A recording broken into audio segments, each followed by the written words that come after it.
Hello everyone, स्वागत आप सभी का आपके अपनी YouTube channel IT foundation classes में। तो गाइस, बहुत सारे स्टूडेंट्स कमेंट कर रहे थे सर 2025 का इलेक्ट्रीशियन ट्रेड फर्स्ट ईयर वाले स्टूडेंट्स का जो क्वेश्चन पेपर है वो लेकर आओ। तो यहाँ पे देखिए 2025 का पेपर ही जो है मैं लेकर आया हूँ, डिस्कस करने वाला हूँ कौन कौन से कैसे क्वेश्चन जो है वो आप लोगों से पूछे जा सकते हैं। तो कंप्लीट वीडियो को आप लोग एंड तक जरूर देखिएगा। और गाइस, यदि आप लोग फर्स्ट टाइम हमारे इस यूट्यूब चैनल पे हैं तो इसे सब्सक्राइब करें, साथ ही साथ बेल आइकन का बटन को जरूर प्रेस करें ताकि सभी यूजफुल वीडियोस रेगुलर आप सभी तक पहुंच सकें। तो दोस्तों स्टार्ट करते हैं आज का वीडियो। यहाँ पे देखिए इलेक्ट्रीशियन ट्रेड फर्स्ट ईयर वाले स्टूडेंट्स के लिए क्लास रहने वाली है 17 अप्रैल 2025 को जो है डीजीटी की तरफ से ये क्वेश्चन पेपर फर्स्ट ईयर वाले स्टूडेंट से बेक एग्जाम में पूछा गया था। तो यहाँ जो है इस क्वेश्चन पेपर से हमें ये चीज़ समझ में आएगी कि किस तरह के और कैसे क्वेश्चन जो है 2025 मेन एग्जाम में पूछे जा सकते हैं। फर्स्ट क्वेश्चन है यहाँ पे, सोल्डरिंग आयरन को ऐसे स्टैंड पर क्यों रखा जाना चाहिए जो सोल्डरिंग करते समय उपयोग में न हो। ऐसे स्टैंड पे क्यों रखते हैं भाई? वो आपने देखा होगा कि जब सोल्डरिंग आयरन कर रहे होते हैं हम, तो पास में जो है एक दूसरा स्टैंड होता है जिसके ऊपर हम उस सोल्डरिंग आयरन को रखते हैं। क्यों रखते हैं? वो इसलिए रखते हैं ताकि जलने और आग लगने से बचाता है। ठीक है, एक स्टैंड होता है, ऐसा गोल गोल सा स्टैंड होता है जिसके अंदर जो है आप उस सोल्डरिंग आयरन को रख देते हो। ठीक है, वो इसीलिए रखते हैं ताकि जलने और आग लगने से बच सके। ठीक है, नेक्स्ट क्वेश्चन देखो, क्वेश्चन नंबर 2 है, विद्युत ट्रांसफार्मर में टेप परिवर्तक का उद्देश्य क्या है। गाइस, ट्रांसफार्मर जो है उसमें टेप परिवर्तक का उद्देश्य हमसे पूछा गया है। ये वाइंडिंग होती है, यहाँ पे टेप परिवर्तक का मतलब है यहाँ कोई टेपिंग, यहाँ कोई टेपिंग। ठीक है, ऐसे अलग अलग टेपिंग निकाल लेते हैं। वो टेपिंग हम क्यों निकालते हैं? ताकि द्वितीयक वोल्टेज जो है वो एक तरीके से maintain the secondary voltage constant. Tap परिवर्तक का उद्देश्य, मुख्य उद्देश्य होता है maintain secondary voltage constant. Secondary voltage जो है उसको कांस्टेंट हम बना के रख सकें। राइट, तो इसका जो करेक्ट आंसर है वो हो जाएगा अपना ऑप्शन बी। हालांकि गाइस देखो यार, समझना, वैसे जो है वोल्टेज अलग अलग हम प्राप्त करने के लिए जो है टेपिंग करते हैं, बट यहाँ पे ऑप्शन में देखिए वोल्टेज जो है वो अलग अलग प्राप्त करना ऐसा तो है नहीं। इसमें एक्चुअल में दिया गया है द्वितीयक वोल्टेज स्थिर बनाए रखें, मतलब जितना अपन को चाहिए वोल्टेज उतना हम फिक्स बना के रख सकते हैं। ठीक है, इसलिए इस क्वेश्चन का राइट आंसर हुआ है ऑप्शन बी। नेक्स्ट क्वेश्चन देखो, इलेक्ट्रोमोटिव फोर्स ईएमएफ जो होता है अपना बैटरीज वगैरह में, उसका सूत्र क्या होता है? तो ये तो इजीली आप लोगों को पता होगा। ईएमएफ जो है वो अपना वोल्टेज ड्रॉप प्लस जो है आप लोगों का पोटेंशियल डिफरेंस। ठीक है, पोटेंशियल डिफरेंस, वोल्टेज ड्रॉप को हम आई आर से रिप्रेजेंट करते हैं, तो ये हो गया वोल्टेज ड्रॉप। ठीक है, voltage drop plus potential difference जो है उसको वीडी से हम रिप्रेजेंट कर सकते हैं। ठीक है, तो ये चीज़ें जो है यहाँ पे ईएमएफ बराबर हो जाएगा। ईएमएफ बराबर पोटेंशियल डिफरेंस, पोटेंशियल डिफरेंस जो है उसको मैंने वीडी से लिखा है, पोटेंशियल डिफरेंस को वीडी से। और वोल्टेज ड्रॉप ओम के नियम से आप लोगों ने पढ़ा होगा, वी बराबर आई गुना आर, उसको मैंने आई आर से लिखा है। ठीक है, इसीलिए इस क्वेश्चन का राइट आंसर हो गया ऑप्शन बी। इसके बाद में देखो next question number 3, sinusoidal AC जो वेव फॉर्म है एक्चुअली उसके लिए पूछ रहा है। साइनसॉइडल एसी के लिए फॉर्म फैक्टर के फॉर्म फैक्टर जो है गाइस देखो, एक तो होता है पीक फैक्टर, पीक फैक्टर का मान होता है √2 यानी कि 1.414, ये होता है पीक फैक्टर। कौन सा फैक्टर? Peak factor. और एक होता है फॉर्म फैक्टर, फॉर्म फैक्टर होता है 1.11। फॉर्म फैक्टर पूछा है तो राइट आंसर ये हो जाएगा। पीक फैक्टर पूछे तो राइट आंसर हो जाएगा √2 या फिर उसकी वैल्यू 1.414। तो राइट आंसर इस क्वेश्चन का फॉर्म फैक्टर के लिए 1.11। नेक्स्ट क्वेश्चन देखो, डिजिटल घड़ियों में सामान्यतः कौन सा सेल? ये तो बहुत ही बेसिक सा क्वेश्चन है और हर बार ये क्वेश्चन पूछा जाता है। डिजिटल घड़ी में जो है हम मरकरी सेल, जिसे बटन सेल भी बोलते हैं, और छोटा सा सेल आता है ना बटन सेल, ऐसा छोटा सा सेल, ठीक है, उसी को हम मरकरी सेल, पारा सेल भी इसे बोलते हैं। यही सेल जो है डिजिटल घड़ियाँ, जो कलाई घड़ी होती है, उन घड़ियों में काम में लिया जाता है। नेक्स्ट क्वेश्चन देखो, क्वेश्चन नंबर 6 है, आरएलसी श्रृंखला परिपथ में अनुनाद की स्थिति कौन सी है? दोस्तों, रेजोनेंस की अवस्था जो है वो होती है जब XL बराबर XC हो जाए, यानी कि इंडक्टिव रिएक्टेंस बराबर कैपेसिटिव रिएक्टेंस हो जाए। ठीक है, तो राइट आंसर जो है यहाँ ऑप्शन डी में लिखा हुआ है, करेक्ट आंसर हो जाएगा इस क्वेश्चन का ऑप्शन डी। इसके बाद में next question number 7। Question number 7 जो है उसमें देखिए यहाँ पे दिए गए चित्र में लैंप का नाम क्या है। ये लैंप जो है ये कौन सा है गाइस, आप लोग देख पा रहे होंगे कि ये जो लैंप है ये टंगस्टन फिलामेंट लैंप नहीं है। उसमें डायरेक्टली फिलामेंट अलग तरीके से होता है, यहाँ फिलामेंट देखो अलग तरीके से है। ठीक है, तो ये जो लैंप है ये टंगस्टन फिलामेंट लैंप नहीं है। ये वाला जो है ये है MA टाइप HPMV लैंप। अब यहाँ पे देखो MA का मतलब होता है मरकरी आर्गन टाइप। ठीक है, मरकरी आर्गन प्रकार का high pressure mercury vapour lamp. HP का मतलब होता है हाई प्रेशर, MV का मतलब होता है मरकरी वेपर। ठीक है, high pressure mercury vapour lamp MA type, right. तो इसका जो करेक्ट आंसर है वो हो जाएगा ऑप्शन डी।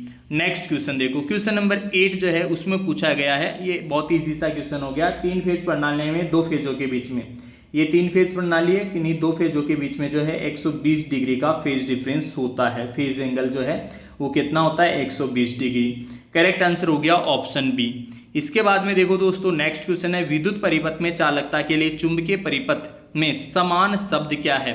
ये देखो कैसा क्वेश्चन है, विद्युत परिपथ में जो कंडक्टेंस होता है जिसे हम चालकता कहते हैं, कंडक्टेंस मतलब चालकता, ठीक उसी का समान शब्द चुंबकीय परिपथ के लिए कौन सा होगा। तो चुंबकीय परिपथ के लिए जो है परमियंस होता है। देखो समझना यार, चालकता जो है वो करंट के प्रवाह में सहायक होती है, ठीक उसी तरीके से जो चुंबकीय फ्लक्स होता है, चुंबकीय फ्लक्स के प्रवाह में सहायक होता है परमियंस। ठीक है, परमियंस। ऑप्शन डी इस क्वेश्चन का करेक्ट आंसर हो जाएगा। नेक्स्ट क्वेश्चन देखो, समांतर में जुड़े 3 प्रतिरोधक R1, R2 और R3 के समतुल्य प्रतिरोध RT का फॉर्मूला क्या होगा। तो गाइस समतुल्य परिपथ के लिए जो है यहाँ पे देखो समझना इस क्वेश्चन को। ठीक है, बहुत ही बढ़िया क्वेश्चन है ये। यहाँ पे इसका करेक्ट आंसर जो है वो आप लोगों के लिए देखो यार, यहाँ पे ये ऑप्शन में ही थोड़ा सा मिस्टेक लग रहा है मेरे को। एक्चुअल में ये नहीं आएगा इस क्वेश्चन का आंसर। इस क्वेश्चन का आंसर जो है समांतर के लिए पूछ रहा है, समतुल्य 3 समांतर में जुड़े हुए। तो समांतर के लिए देखो यार, आप लोगों ने पढ़ा होगा 1/RT बराबर होता है 1/R1 plus 1/R2 plus 1/R3। अब यहाँ पे ये रेसिप्रोकल में है, इसको हम अगर सही बनाएंगे तो RT ऊपर लिखेंगे और इसको लिख देंगे 1/, ये पूरा का पूरा जो है बट्टे में चला जाएगा 1/R1। ठीक है, ऐसे हो जाएगा 1/ प्लस 1/R2 प्लस 1/R3। तो एक्चुअल में ये जो चीज़ लिखी हुई है ना, ये लिखी हुई है ऑप्शन बी में। इस क्वेश्चन का करेक्ट आंसर ऑप्शन बी ही होगा दोस्तों। ये DGT के आंसर की बनाई हुई है और 100% है कि ये क्वेश्चन इसका जो क्वेश्चन है इसका आंसर ये गलत दे रखा है। ठीक है, इसका सही आंसर यही होगा। इसी के अकॉर्डिंग आप लोगों को क्वेश्चन में आंसर को टिक करना है। नेक्स्ट क्वेश्चन देखो, नेक्स्ट क्वेश्चन है 5S संकलन में निम्न में से कौन सा चरण स्टैंडर्डाइजेशन को इंगित करता है। स्टैंडर्डाइजेशन को जो है 4th स्टेप पे आता है स्टैंडर्डाइजेशन। ठीक है, हाँ 5S का फुल फॉर्म आप लोग बताओगे मेरे को। ठीक है, 5S का फुल फॉर्म एक्चुअल में क्या होता है ये आप लोग बताओगे। स्टैंडर्डाइजेशन जो है वो 4th स्टेप पे आता है। इसकी फुल फॉर्म है 1S, दूसरा S, ठीक है, ऐसे फिर तीसरा S, चौथा S, 5S है। पहले S का क्या मतलब है, दूसरे का क्या मतलब है, तीसरे का क्या मतलब है, चौथे का मतलब है स्टैंडर्डाइजेशन, 5वें का क्या मतलब है, ये पांचों चीज़ें आप मेरे को बताओगे। ठीक है, चौथे का मतलब तो आपको पता चल ही गया, तो बाकी जो 4 बच गए उनका क्या मीन्स है ये आप लोग कमेंट सेक्शन में कमेंट करके बताना। नेक्स्ट क्वेश्चन देखो, कौन सी विद्युत सामग्री सामानों के सामान्य वर्गीकरण से संबंधित है। सामान्य विद्युत सामग्री की बात कर रहा है, कौन सी सामग्री, विद्युत सामग्री सामानों के सामान्य वर्गीकरण।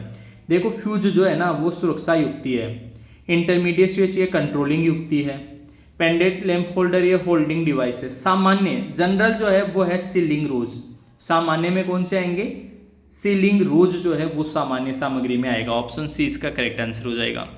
नेक्स्ट क्वेश्चन देखो, सौर सेल की शीर्ष परत के रूप में, सौर सेल जो है वो सिलिकॉन या जर्मेनियम के बनते हैं, लेकिन जनरली सिलिकॉन अधिकता में पाया जाता है और इसका जो बैरियर पोटेंशियल है, रोधिका विभव, उसका मान अधिक होता है, इसीलिए सिलिकॉन का उपयोग काफ़ी ज़्यादा करते हैं। तो सौर सेल की जो शीर्ष परत है वो सिलिकॉन की बनी होती है। ठीक है, नेक्स्ट क्वेश्चन, MCB में बाई मेटालिक स्ट्रिप का कार्य क्या है। बाई मेटालिक स्ट्रिप जो है ना वो देखो यार, बाई मेटालिक स्ट्रिप ऐसी स्ट्रिप होती है, ठीक है, एक धातु ये और एक धातु ये। जैसे इसमें से कोई हाई करंट जाती है तो ये क्या है, किसी बैंड हो जाती है, बैंड होके यहाँ से सर्किट को ओपन कर देती है और अति भार से जो है बचाती है। आगे का जो भी अपना उपकरण है, सर्किट है, उस सर्किट को, उपकरण को जो है अति भार से बचाती है। ऑप्शन सी इस क्वेश्चन का करेक्ट आंसर हो जाएगा।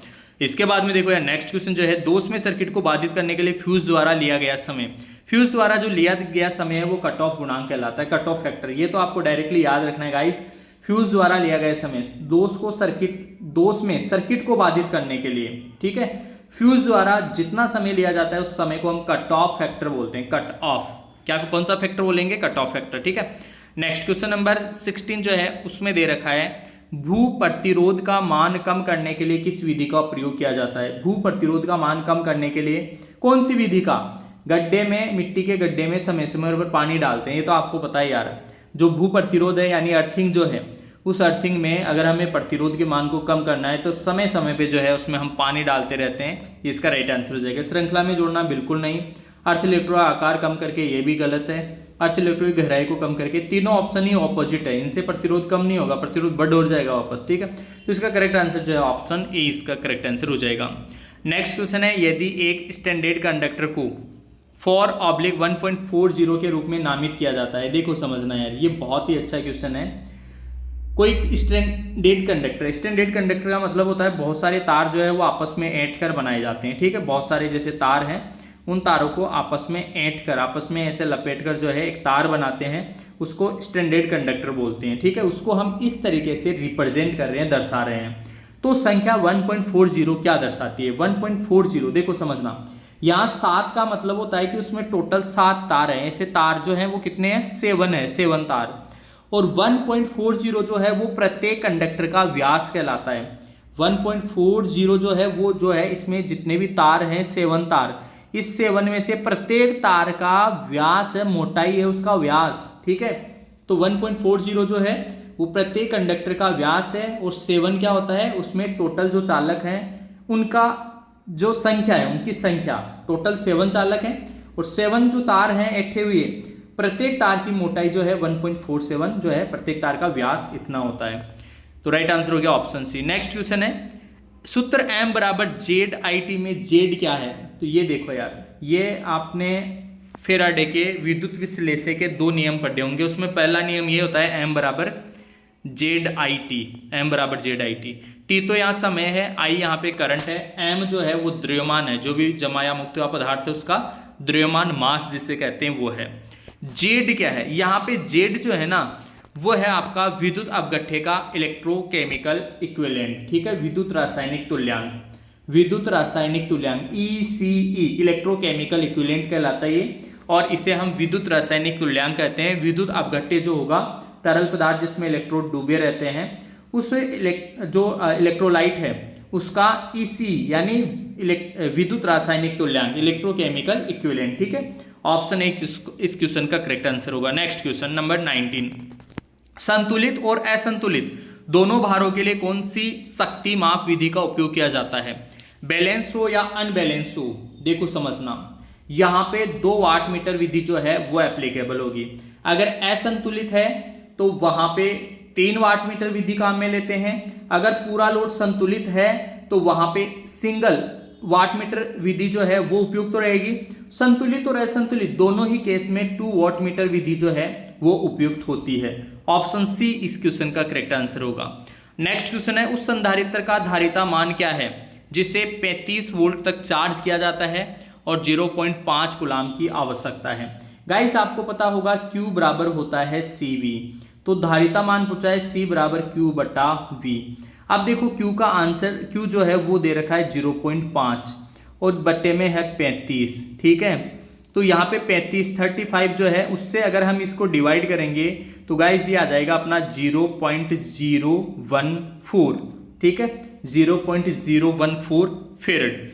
ये इस क्वेश्चन का करेक्ट आंसर होगा ऑप्शन डी। इसके बाद में देखो दोस्तों नेक्स्ट क्वेश्चन, किसी संकेतक यंत्र में संकेतक को शून्य स्थिति से स्थानांतरित करने के लिए किस बल की आवश्यकता होती है।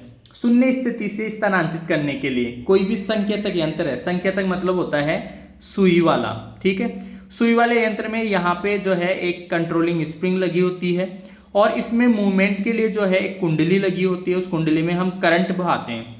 जैसे ही कुंडली में करंट बहाएंगे तो यहाँ पे फ्लक्स उत्पन्न होगा और फ्लक्स जो है इसके ऊपर फोर्स लगाता है, उस बल के कारण जो है वो घूमती है और जो बल लगता है वो डिफ्लेक्टिंग टॉर्क कहलाता है। डिफ्लेक्टिंग टॉर्क, उसे विचलन बल बोलते हैं।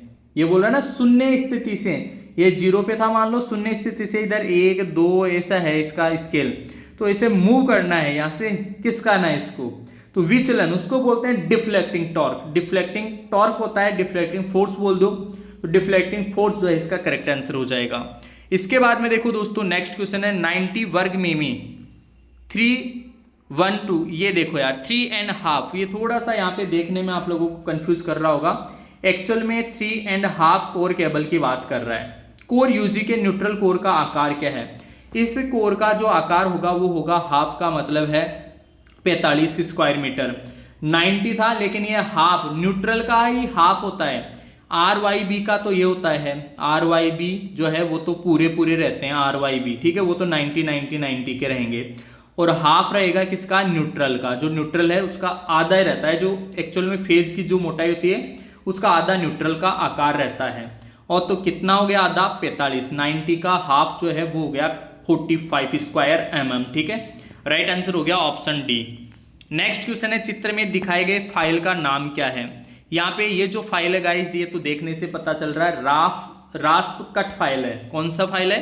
रास्प कट फाइल है ये, रास्प कट फाइल, रास्प कट फाइल, ठीक है, रेस्प लिखा हुआ, रास्प कट फाइल इसे बोलते हैं। ऑप्शन बी इसका करेक्ट आंसर हो जाएगा। नेक्स्ट क्वेश्चन नंबर 24 जो है इसमें दे रखा है AC एकल फेज वायरिंग परिपथ के वोल्टेज पाथ को निकालने का सूत्र। AC एकल फेज, सिंगल फेज वायरिंग परिपथ जो होता है उसमें वोल्टेज ड्रॉप जो है, वोल्टेज ड्रॉप यार वही ओम का नियम लगा दो, V बराबर I गुणा R, यही वोल्टेज ड्रॉप का सूत्र होता है। राइट आंसर हो गया ऑप्शन बी। इसके बाद में नेक्स्ट क्वेश्चन है यदि घुमाव के बीच की दूरी को बढ़ा दें तो प्रेरकत्व पर क्या प्रभाव पड़ेगा? इंडक्टेंस पर क्या प्रभाव पड़ेगा? गाइस देखो समझना, L बराबर μ0 n स्क्वायर A/L, ये सूत्र होता है, ठीक है। L का मान बढ़ रहा है तो ऑब्वियसली L का मान डिक्रीज होगा। L का मान बढ़ेगा, ये बोल रहा है दूरी बढ़ा दें, दूरी बढ़ा देंगे तो उसकी लंबाई एक्चुअल में बढ़ेगी। दूरी बढ़ा दें, पहले पास पास था अब दूर दूर हो गए, टर्न, दूरी बढ़ गई, L बढ़ गई। L जो है इंडक्टेंस जो है प्रेरकत्व है उसके व्युत्क्रमानुपाती होता है, तो L को बढ़ाएंगे तो अपना इंडक्टेंस डिक्रीज होगा, घटेगा। ऑप्शन बी इसका करेक्ट आंसर हो जाएगा। इसके बाद में देखो दोस्तों नेक्स्ट क्वेश्चन है किस प्रकार के उपकरण का उपयोग वायु घर्षण डैम्पिंग के लिए किया जाता है? वायु घर्षण डैम्पिंग के लिए जो है मूविंग आयरन इंस्ट्रूमेंट का यूज करते हैं गाइस। एयर फ्रिक्शन डैम्पिंग, देखो यहाँ ये रहा, ये लिखा हुआ एयर फ्रिक्शन डैम्पिंग जो है हम मूविंग आयरन इंस्ट्रूमेंट में यूज करते हैं। देखो दोस्तों यहाँ पे जो है हम जो परमानेंट मैग्नेट है वो यूज नहीं कर सकते यहाँ पे, क्योंकि ये क्या है मूविंग आयरन है, इसमें लोहा रहेगा, तो लोहा है तो वहां पे फिर एयर फ्रिक्शन डैम्पिंग जो है वो सूटेबल रहती है, इसीलिए इसका राइट आंसर हो जाएगा ऑप्शन ए। ऑप्शन ए इसका करेक्ट आंसर हो जाएगा। नेक्स्ट क्वेश्चन देखो 33 kV से 66 kV तक की भूमिगत केबलों के लिए किस प्रकार का 33 से 66 के लिए जो है एक्स्ट्रा हाई टेंशन का यूज करते हैं? किसका? Extra high tension, low tension, high tension, extra high tension, super tension, जो भी केबलें हैं किस किस रेंज तक प्रयोग में ली जाती है, ये सारे क्वेश्चंस कॉन्सेप्ट जो आप लोगों को पता होने चाहिए। तो दोस्तों यहाँ पे फिलहाल जो है 33 kV से 66 kV तक का पूछा गया है। एक्स्ट्रा हाई टेंशन आप लोगों के लिए करेक्ट आंसर इस क्वेश्चन का माना जाएगा। नेक्स्ट क्वेश्चन देखो गीजर में थर्मोस्टेट द्वारा बनाए रखी जा सकने वाली तापमान सीमा। गीजर में ये फिक्स है गाइस, गीजर में देखिए यहाँ पे ऑप्शन ही नहीं दे रखा। कई क्वेश्चंस में जो है एक्चुअल में गीजर जो होता है वो 75 डिग्री सेल्सियस तक जो है टेम्परेचर को कंट्रोल करता है। अब यहाँ पे तो 75 डिग्री सेल्सियस ऑप्शन में नहीं है, तो गीजर जो है वो 65-75 के आसपास है, यही इसका राइट आंसर होगा 60 degree Celsius to 65 degree Celsius, ठीक है। राइट आंसर हो गया अपना ऑप्शन बी। नेक्स्ट क्वेश्चन है दोस्तों इसके बाद में भारत में सिंगल फेज घरेलू आपूर्ति के लिए रेटेड एसी वोल्टेज क्या है? रेटेड एसी वोल्टेज घरों में अपने सिंगल फेज के लिए 240 है, 240। देखो समझना दोस्तों हो सकता है कभी कभार ऑप्शन में 240 नहीं हो, 230 हो, तो फिर उस केस में 230 वोल्टेज राइट आंसर आएगा। ठीक है, तो 240 जो है इसका करेक्ट आंसर हो जाएगा। नेक्स्ट क्वेश्चन देखो, फ्लक्स घनत्व का मात्रक तो टेस्ला होता है या फिर वेबर प्रति मीटर स्क्वायर। टेस्ला या फिर वेबर पर मीटर स्क्वायर।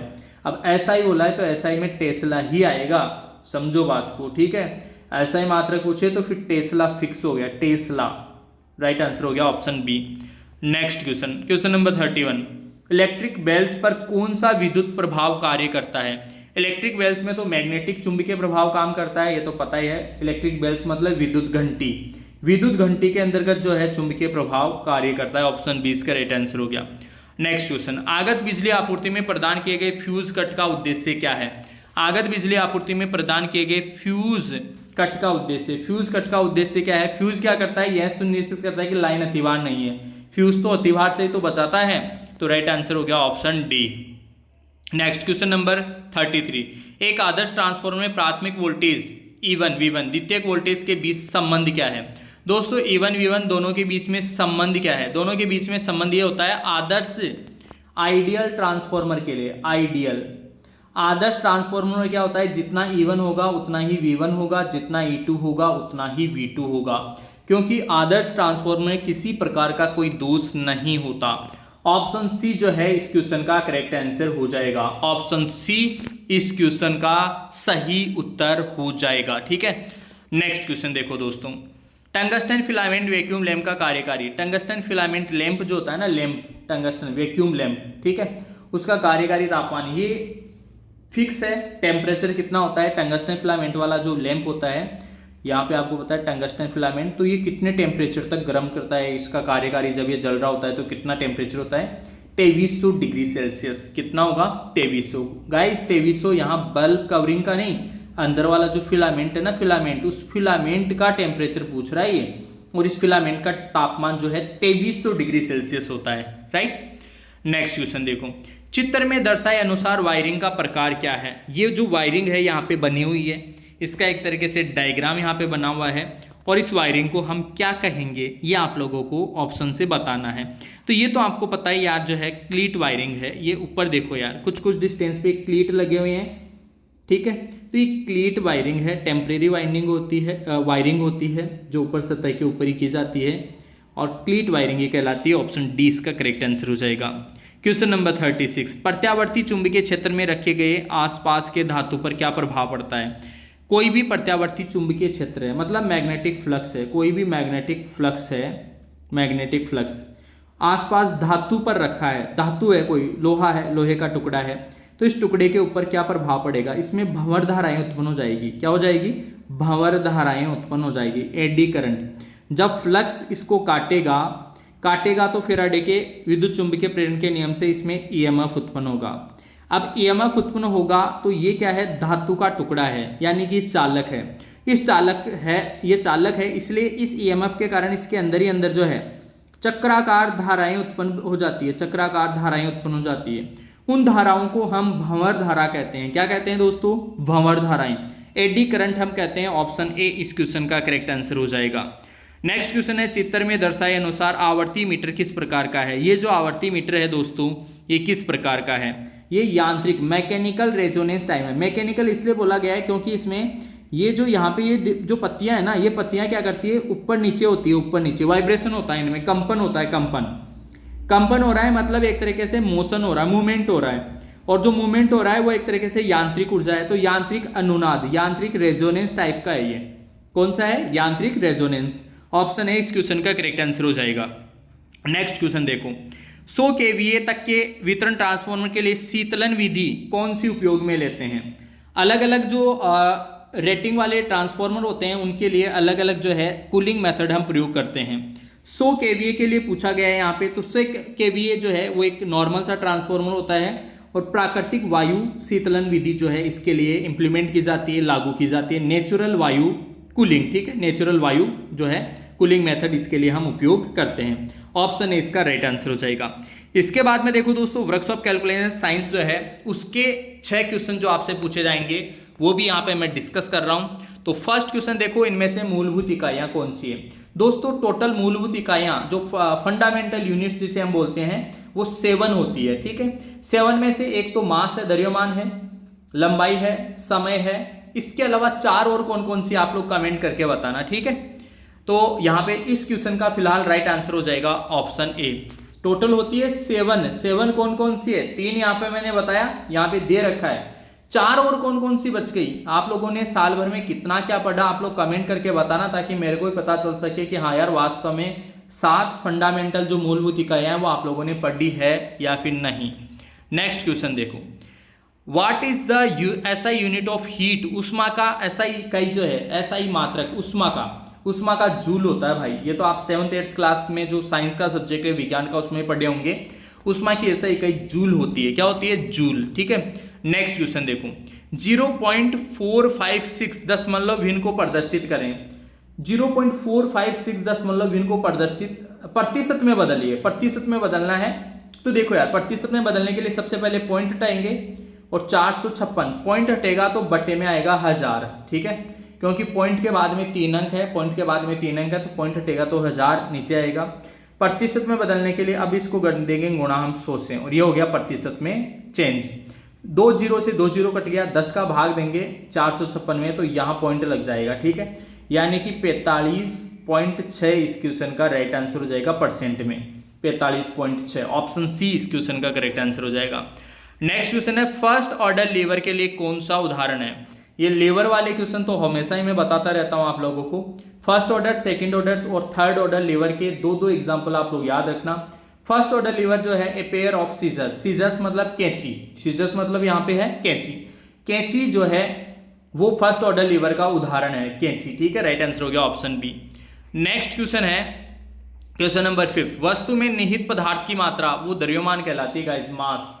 किसी भी वस्तु, कोई भी वस्तु है वो उसमें निहित पदार्थ की जो टोटल मात्रा है वो मास, द्रव्यमान कहलाता है। क्या कहलाता है, द्रव्यमान। ऑप्शन बी इसका राइट आंसर हो जाएगा। नेक्स्ट क्वेश्चन है दोस्तों, पानी का क्वथनांक क्या है। पानी का गलनांक जो है वो होता है 0 डिग्री सेल्सियस और पानी का क्वथनांक बॉइलिंग पॉइंट जो है वो होता है 100 डिग्री सेल्सियस, ठीक है, बॉइलिंग पॉइंट। और मेल्टिंग पॉइंट पूछे तो melting point 0 degree Celsius, melting point को हम गलनांक बोलते हैं, गलनांक 0 डिग्री सेल्सियस होता है और बॉइलिंग पॉइंट यानी कि क्वथनांक जो है वो 100 डिग्री सेल्सियस होता है। इसके बाद में देखो दोस्तों नेक्स्ट क्वेश्चन जो है वो आपका इंजीनियरिंग ड्राइंग के भी 6 क्वेश्चन आपसे पूछे जाएंगे। सही संरेखित सिस्टम का आयाम की पहचान करें। सही संरेखित कौन सा है, पहले वाला तो है नहीं, देखो यार दिखने से गलत लग रहा है ये। सेकंड वाला जो है ये वाला बिल्कुल सही है, सेकंड वाला सही संरेखित है, ठीक है, 15, 6, 10, 22, 7 इधर भी जो है इस साइड ऊपर की तरफ लिखे हुए हैं, सही से लिखे हुए हैं। यहाँ देखो ये यहाँ लिखे हुए थे बीच में लाइन को काट काट के, गलत हो गया, ठीक है, ये सही है। लेफ्ट साइड लिखा हुआ रहना चाहिए, इधर सारे के सारे ऊपर लिखे हुए रहने चाहिए, ठीक है, ये सही जो है तरीका है लिखने का। बाकी जो भी ऑप्शन है उसमें गलत है। देखो यार यहाँ पे जो है ये टूटा है, बीच में लिखा हुआ है लाइन को काट के, इसलिए गलत है ये, समझो यार, रटने की जरूरत नहीं है, समझने की जरूरत है। नेक्स्ट क्वेश्चन देखो, A4 शीट की ट्रिम किया हुआ आकार, A4 शीट का ट्रिम किया हुआ आकार तो ये होता है 210 गुणा 297। A4 शीट का ट्रिम किया गया आकार जो है 210 गुणा 297, ऑप्शन है इसका राइट आंसर हो जाएगा। नेक्स्ट क्वेश्चन है दोस्तों, सेट स्क्वायर का नाम खोजें। ये जो सेट स्क्वायर है ये कौन सा है, ये 45 डिग्री वाला है। कैसे पता चलेगा, 2 तरीके का सेट स्क्वायर होता है, ये लाइन और ये लाइन अगर बराबर है तो वो 45 डिग्री होगा, और एक होता है जिसमें एक लाइन बड़ी होती है दूसरी लाइन छोटी होती है, उसमें ये 30 डिग्री का कोण होता है, इधर 60 डिग्री का होता है, तो उसको 30 डिग्री 60 डिग्री बोलते हैं। तो ये वाला तो ये है नहीं, इधर भी बराबर है इधर भी बराबर है, यानी कि 45 डिग्री, राइट आंसर हो गया ऑप्शन सी। नेक्स्ट क्वेश्चन देखो, उपकरण का नाम पहचाने। ये तो जो है आप लोगों को पता है यार कौन सा है, ट्राई स्क्वायर है, ठीक है, टी स्क्वायर शॉर्ट में बोलते हैं, ट्राई स्क्वायर, बड़े की गुणिया, हिंदी में बोलते हैं बड़े की गुणिया, क्या बोलते हैं, बड़े की गुणिया। ऑप्शन डी इसका राइट आंसर हो जाएगा। नेक्स्ट क्वेश्चन देखो, मानक के अनुसार सर्कल में कौन सा आयाम सही ढंग से चिन्हित है। कौन सा आयाम, ये व्यास वाला पूछा है और काफ़ी पॉपुलर जो है ये क्वेश्चन है आप लोगों के लिए। देखो फर्स्ट इसमें गलत है, सेकंड गलत है, फर्स्ट गलत है, सेकंड जो है वो भी गलत है, सी ऑप्शन जो है, सी ऑप्शन यहाँ पे ये सही है, ठीक है। व्यास को प्रदर्शित करने के लिए ये वाली लाइन आएगी और यहाँ पे ये तीर के निशान ऐसे रहेंगे और ये यहाँ पे ऐसे लिखा हुआ रहेगा, ये व्यास, ये बिल्कुल करेक्ट है, ठीक है। ऑप्शन सी इसका करेक्ट है। 2 बार बना हुआ है, ये 2 बार जो है आपका 2 लैंग्वेज में पेपर रहता है इसलिए, ठीक है। नेक्स्ट देखो क्वेश्चन नंबर 6। क्वेश्चन नंबर 6 जो है उसमें बोल रहा है एस मानक के अनुसार कौन सा सिंगल स्ट्रोक वर्टिकल लेटर है। वर्टिकल, सिंगल स्ट्रोक वर्टिकल कौन सा है भाई? फर्स्ट वाला तो है नहीं, ये तो थोड़ा सा तिरछा है। वर्टिकल मतलब ऊर्ध्वाधर। सेकंड वाला भी नहीं है, थर्ड वाला जो है, थर्ड वाला भी नहीं है, ये भी तिरछा है। फोर्थ वाला जो है वो सिंगल स्ट्रोक ये है। देखो यार समझना दोस्तों, फोर्थ वाला जो है थोड़ा सा हो सकता है आप लोगों को डिस्टर्ब सा लगे, बट एक्चुअल में यही इसका आंसर है। थोड़ा सा बनाने में भी थोड़ा सा देखो टेढ़ा हल्का सा ये बना हुआ है। एक्चुअल में सिंगल स्ट्रोक वर्टिकल थोड़ा सीधा बना हुआ रहता है और ये इसका करेक्ट आंसर रहेगा, ठीक है। इस तरीके से देखो मैंने आप लोगों को कंप्लीट ये जो पेपर है एम्प्लॉयबिलिटी स्किल्स का मैं यहाँ पे डिस्कस नहीं कर रहा, 25 क्वेश्चन, बाकी ट्रेड थ्योरी, उसके बाद में आप लोगों का जो ड्राइंग है, वर्कशॉप कैलकुलेशन इन साइंस, ठीक है। थ्योरी के 38 क्वेश्चन, वर्कशॉप कैलकुलेशन साइंस के 6 क्वेश्चन और ड्राइंग के जो है 6 क्वेश्चन, यानी टोटल 50 क्वेश्चन मैंने यहाँ पे डिस्कस किए हैं।